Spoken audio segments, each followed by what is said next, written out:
जावेद भट्ट कत्ल केस में अमीर फतेह ने भी अबूरी जमानत करवा ली, जबकि कैसर भट्ट पहले ही अबूरी जमानत पर है। 6 नवंबर को दोनों ही मुल्जमान अदालत में पेश होंगे और इससे कबल इनको पुलिस के सामने पेश होकर अपने बयानात भी कलमबंद करवाना होंगे।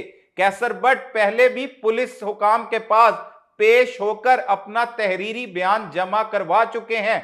मजीद आगे क्या होगा ये बताएंगे आज के इस व्लॉग में। अस्सलाम वालेकुम नाजरीन, मैं हूं सलमान कुरैशी और आप देख रहे हैं मेरा डिजिटल चैनल।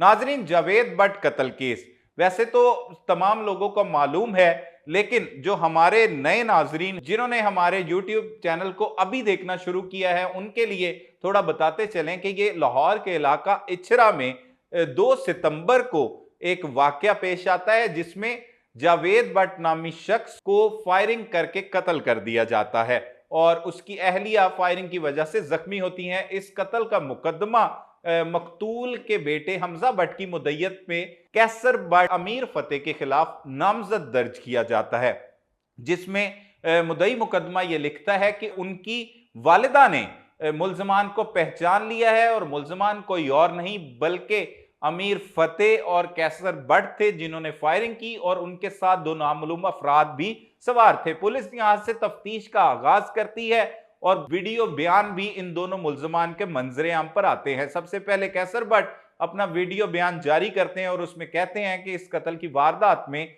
उनका कोई लेना देना नहीं और उन्हें जानबूझकर इस वाकये में मुलव्विस किया जा रहा है। वो साथ ये भी कहते हैं कि यह अफसोसनाक वाकया है और इसकी बाकायदा इंक्वायरी होनी चाहिए और जो मुल्जमान हों उन्हें उनके किए की सजा भी देनी चाहिए। और साथ साथ वो ये भी कहते हैं कि अभी वो इस जगह से अपने घर से जा रहे हैं और जल्द ही वो कानून के सामने पेश होंगे और इसकी अबूरी जमानत करवाएंगे। वादे के मुताबिक जो कैसर भट्ट है वो तो अबूरी जमानत करवा लेते हैं, लेकिन अमीर फतेह को 2 से 3 रोज कबल पेश ना होने पर, सामने ना आने पर इश्तिहारी करार दे दिया जाता है। ना सिर्फ अमीर फतेह को इश्तिहारी करार दिया जाता है बल्कि साथ ही साथ अमीर मसब को भी इश्तिहारी करार दे दिया जाता है। इस कत्ल के मुकदमे में अमीर मसब तो नामजद नहीं थे, लेकिन जो शूटर गिरफ्तार हुए अजहर भट्ट, अलियास और इनका साथी अफजल, उन्होंने ये इंकशाफ किया था कि अमीर मसब ने ही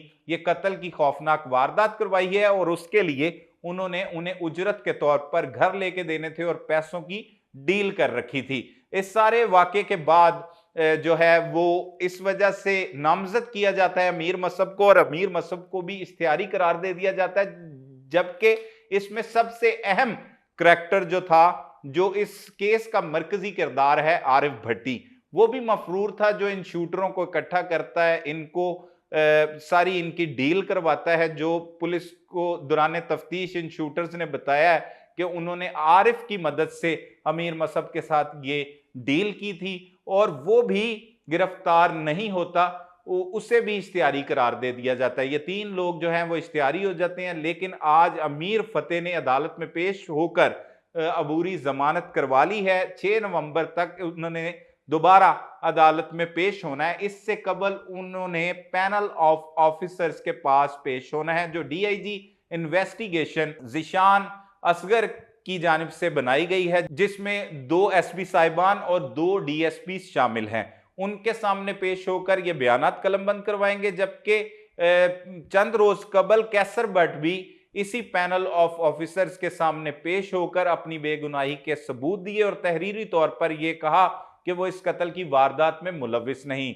जबकि अमीर फतेह ने भी वीडियो बयान में भी ये बात कही थी कि वो जब कत्ल की वारदात हुई वो अपने घर में मौजूद थे, सीसीटीवी कैमरा फुटेज में भी वो दिखाई दिए थे और इस तरह के मजीद वो सबूत जो है वो ना सिर्फ अदालत में पेश करेंगे बल्कि पहले इन पैनल ऑफ ऑफिसर्स जो इस केस की तफ्तीश कर रहे हैं उन्हें दिए जाएंगे। अगर वो इनको बेगुनाह लिखेंगे तो उसके बाद जो है वो अदालत भी इन्हें बेगुनाह तस्वुर करेगी। जबकि मुल्जमान जो गिरफ्तार हैं उनकी जानिब से ना ही कैसर भट्ट और ना ही अमीर फतेह का नाम लिया गया।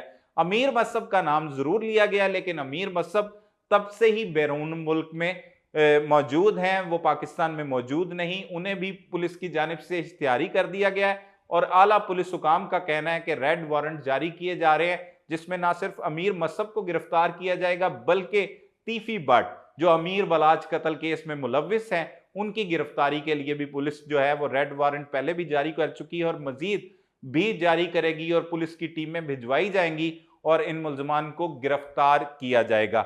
जबकि सुलह जो है वो सुस्त रवि का शिकार हुई है। जराए ये बता रहे हैं कि कुछ लोगों ने मिलने जाना था, सुहेल शौकत बट की क़यादत में, वो अभी तक जो है वो अमीर मसहब से मुलाकात के लिए नहीं पहुंच सके और अमीर मसहब के कुछ करीबी दोस्त भी इसके हामी हैं कि अब ये खौफनाक दुश्मनी का इख्तिताम होना चाहिए और सुलह होनी चाहिए। इसके लिए भी कोशिशें की जा रही हैं, लेकिन अमीर मसहब फिलहाल सुलह की बात पर इनकारी दिखाई देता है।